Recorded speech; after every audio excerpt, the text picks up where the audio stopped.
మొన్న జరిగిన సంధ్య థియేటర్ ఘటనపై అల్లు అర్జున్ స్పందిస్తూ ఒక వీడియో అయితే రిలీజ్ చేశారు. ఆయన ఏమన్నారంటే, మేము సంధ్య థియేటర్కి వెళ్ళినప్పుడు అనుకోకుండా క్రౌడ్ ఎక్కువగా అయిపోయి ఒక బాధాకర సంఘటన అయితే జరిగింది. తొక్కిసలాటలో రేవతి గారనే అభిమాని చనిపోయారని మాకు నెక్స్ట్ డే మార్నింగ్ తెలిసింది. ఆ విషయం తెలియగానే పుష్ప టీం మొత్తం షాక్లోకి వెళ్ళిపోయింది. ఇది ఎవరు ఊహించని ఘటన. 20 ఏళ్లుగా మెయిన్ థియేటర్కి వెళ్లి సినిమా చూసి రావడం మాకు ఒక తెలియని ఆనవాయితీగా మారింది. అలాంటిది ఈసారి ఇలా జరగడంతో మేము చాలా బాధపడ్డాం. ఇలా అయిందని పుష్ప టీం సెలబ్రేషన్ కూడా చేయలేకపోయాం. మేము సినిమా తీసేది మీరు థియేటర్స్కి వచ్చి ఎంజాయ్ చేస్తారని.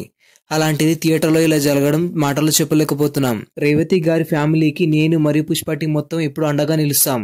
కానీ మేము ఏం చేసినా, ఎంత మాట్లాడినా ఆమె లేని లోటు తీర్చలేనిది. మీకు ఏ సాయం కావాలన్నా మేము చేయడానికి సిద్ధంగా ఉన్నాం. నా తరపు నుంచి 25 లక్షల ఆర్థిక సాయం చేయాలనుకుంటున్నాను. ఆమెకి 2 పిల్లలున్నారని తెలిసింది. వాళ్లకు ఏ లోటు లేకుండా చూసుకుంటాం. ఆమె హాస్పిటల్ ఖర్చులు కూడా మొత్తం మేమే భరిస్తాం.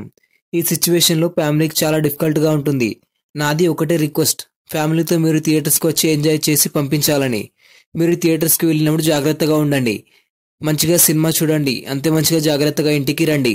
మన అభిమానులకి నా సపోర్ట్ ఎప్పుడూ ఉంటుంది అని ఆయన తన మంచి మనసుతో ఫ్యామిలీని ఆదుకుంటామని చెప్పారు.